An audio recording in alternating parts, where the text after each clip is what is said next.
यह कहानी एक साधारण परिवार की है। इस परिवार में रमेश और पत्नी सविता देवी के साथ रहता है। घर में बुजुर्ग माँ बाप होते हैं जिनका देख रेख सविता की जिम्मेदारी होती है। सविता का 1-2 साल का लड़का भी होता है और इस बार भी वह 7 महीने से प्रेग्नेंट होती है, जिसके कारण सविता से घर का काम ठीक ठाक से नहीं हो पाता है।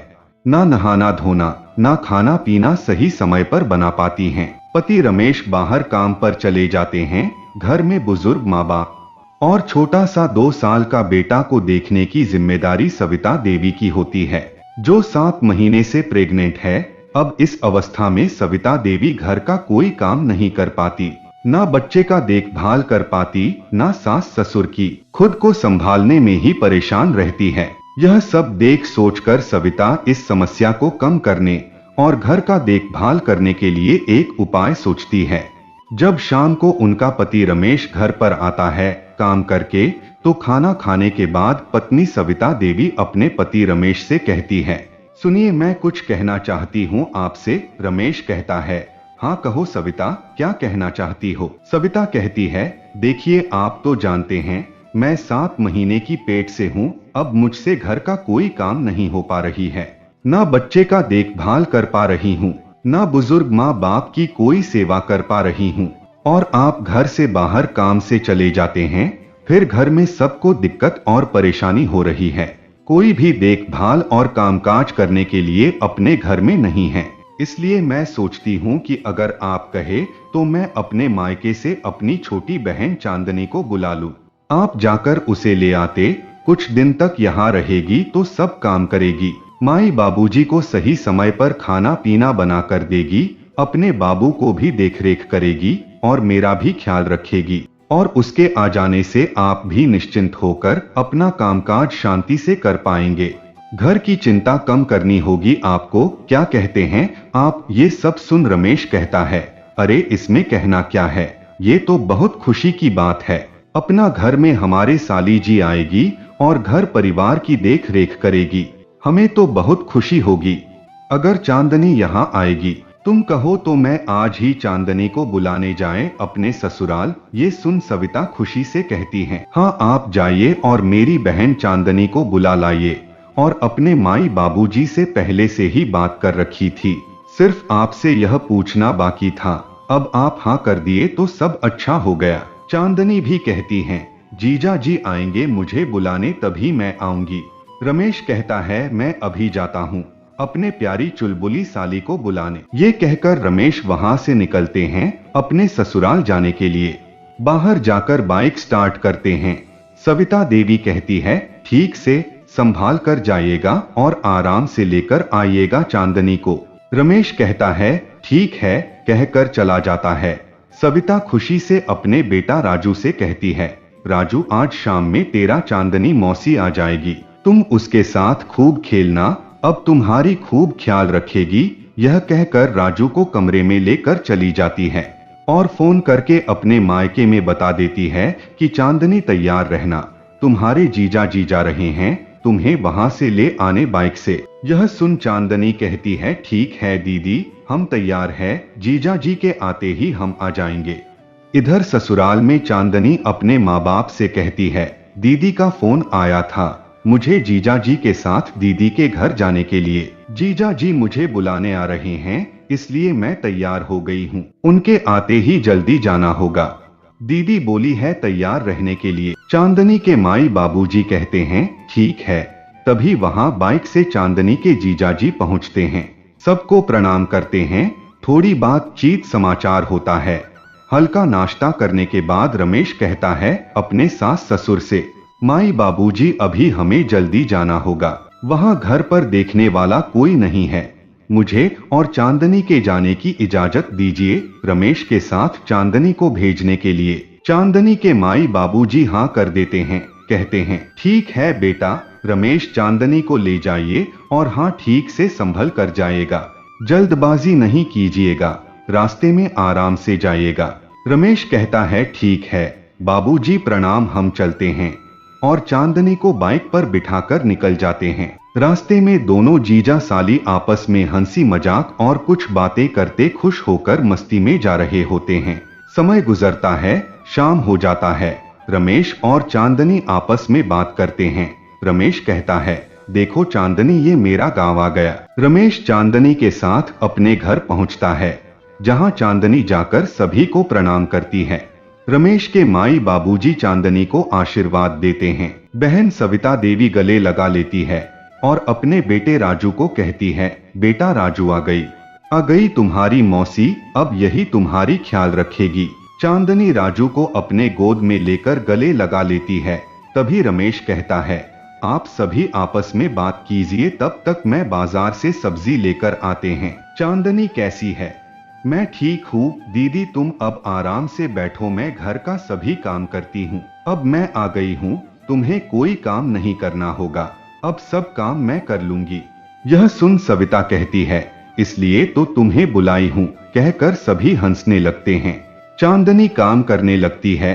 चांदनी घर का सभी काम करती है, खाना बनाती है। तभी रमेश सब्जी लेकर आता है। चांदनी बहुत ही प्यार से, बहुत अच्छा से खाना बनाती है, सबको खिलाती है। घर में सब चांदनी के आने से खुश होते हैं। रात हो जाती है, सब सोने जाते हैं। कल सुबह होता है। सुबह की रोशनी की पहली किरण से चांदनी जगकर घर का सभी काम करती है, सबको खाना बनाकर खिलाती है और बच्चों के साथ खेलती है। रमेश काम पर जाते हैं। ऐसे ही अच्छा से वक्त गुजरता है। महीना गुजर जाता है। चांदनी बहुत अच्छा से सबका देखरेख करती रहती है। एक दिन चांदनी अपने कल पर नहा रही थी, तभी रमेश आते हैं दोपहर में खाना खाने। सामने अपनी साली चांदनी को पूरी तरह भीगी कपड़े में देखते हैं तो रमेश देखते रह जाते हैं। चांदनी का पूरा शरीर का अंग कपड़े के साथ अलग अलग दिखता है, जिसे देखकर रमेश का मन चांदनी के प्रति आकर्षित हो जाता है। तभी चांदनी वहां से अपने बहन के कमरे में चली जाती है कपड़ा चेंज करने। तब तक रमेश के मन ही मन में चांदनी के प्रति चाहत का सिलसिला बढ़ने लगता है और मन में उसे पाने की इच्छा प्रबल होने लगती है। यही सब सोच रहा होता है कि तभी कपड़ा चेंज करके चांदनी पूरी तरह सज सवर के पानी और खाना लेकर आती है।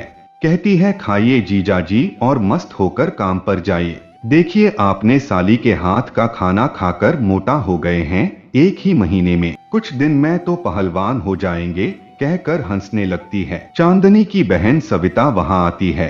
अरे चांदनी, अपने जीजाजी को शांति से खाना खा लेने दो, फिर हंसी मजाक करना, नहीं तो कहीं हंसी में खाना सरक जाएगा गले से नाक तक। दीदी मैं जानती हूँ, जीजाजी पहले हंसेंगे तभी ना सरकेगा, यह तो बस मुझे सिर्फ देखते हैं, बोलते कहाँ है कुछ। सविता कहती है, अच्छा तुम लोग करो हंसी मजाक, मैं तो चली अब आराम करने, कहकर चली जाती है। रमेश कहता है, चांदनी तुम तो रोज चांद की तरह दिल दुगनी रात चौगुनी सुंदर होती जा रही हो, लग रहा है बिजली गिरा कर ही रहोगी। चांदनी कहती है, अच्छा जी, अगर बिजली गिरेगा तो आप पर ही तैयार रहिएगा बचने के लिए, कहकर हंसने लगती है। रमेश मन ही मन सोचता है, अरे कौन चाहता है, मैं तो चाहता हूँ तुम मुझ पर गिरो। मन में ऐसा सोचकर फिर रमेश खाना खाने लगता है और खाकर काम पर चला जाता है। रमेश एक काम करते समय हर वक्त हर जगह उसकी साली चांदनी नजर आती है। बार बार रमेश को अपनी साली की चेहरा याद आती है, उसकी हंसी मजाक, उसकी खूबसूरत बदन और 18 वर्ष की नई उम्र की जवानी, हर एक चीज रमेश के मन में उथल पुथल मचा रहा होता है। रमेश को अपनी साली चांदनी को पाने की ख्वाहिश बढ़ने लगती है और उसकी यादें रमेश को झकझोर कर रख देता है। रमेश कुछ कहना चाहता है, कह नहीं पाता है। इसी तरह वक्त गुजरता है। एक दिन सविता देवी को बच्चा हो जाता है। रमेश दोबारा बाप बन जाता है। घर में सभी बहुत खुश होते हैं। छठीहार आज का दिन आने वाला होता है। तभी एक जगह सब परिवार मिलकर कहते हैं कि बच्चे का छठीहार धूमधाम से मनाना है। कल छठीहार है, आज शाम बाजार से सब सामान खरीद कर ले आइए। रमेश और साली चांदनी शाम को दोनों छठीयार का सामान खरीदने बाजार जाते हैं। कपड़ा और छठीयार के सभी सामान खरीदने के बाद रमेश और चांदनी वापस आ रहे होते हैं बाइक से। तभी रास्ते में ही बहुत जोर जोर से बारिश होने लगता है। रमेश अपनी साली के साथ एक बगल के घर में छुप जाते हैं। वह घर कुछ सामान रखने वाला होता है, वहां कोई और नहीं होता है। चांदनी और रमेश वही रुक जाते हैं बारिश में से बचने के लिए और बारिश छूटने का इंतजार करने लगते हैं। बारिश इतनी तेज होती है कि रास्ते में पूरी तरह पानी भर जाता है और तेज बारिश होती है। यह देख रमेश अपने घर पर फोन करके बताते हैं कि हम दोनों बारिश में एक जगह छिपे हुए हैं। जैसे बारिश खत्म होगा हम दोनों आ जाएंगे, हमारी चिंता नहीं कीजिएगा आप सभी। घर से सविता देवी कहती है ठीक है, और सविता देवी अपने बच्चों के साथ सो जाती है। इधर बारिश बहुत तेज हो जाती है और रात भी ज्यादा होने लगती है। ना बारिश कम होता, ना आंधी हवा का तेज चलना कम होता। बहुत देर बारिश और आंधी तूफान कम होने का इंतजार करने के बाद भी सिर्फ आंधी तूफान कम होती है, पर अब भी बारिश हो रही होती है। बारिश कम होने का नाम ही नहीं लेता है। धीरे धीरे रात ज्यादा होने लगता है।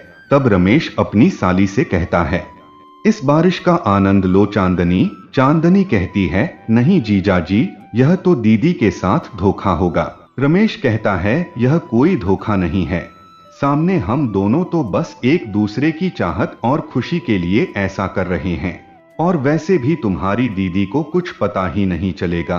अब आ जाओ। रमेश चांदनी को अपने बाहों भरता, सामने ना चाहते हुए भी अपने जीजा रमेश जी को रोक नहीं पाती। रमेश चांदनी को अपने सीने से लगा लेता है। चांदनी को भी धीरे धीरे अच्छा लगने लगता है।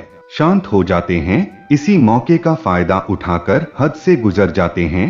दोनों आनंद की अनुभूति महसूस करते हैं। फिर दोनों सो जाते हैं। सुबह होता है, दोनों घर जाते हैं। शाम को छठियार होता है। सभी खुश होते हैं और सभी मस्ती में धूमधाम से बच्चे का छठिहार मनाते हैं और खुश होते हैं, और जीजा साली का हंसी मजाक मस्ती चलता रहता है। और धीरे धीरे वक्त गुजरता है। 1 महीने बाद चांदनी के माई बाबूजी का फोन आता है, चांदनी के वापस घर बुलाने के लिए। रमेश खाली चांदनी को उसके घर छोड़ आते हैं और फोन पर बातें होती रहती हैं। तो दोस्तों, ये कहानी आप लोगों को कैसी लगी है, कमेंट करके आप लोग जरूर बताइएगा। धन्यवाद।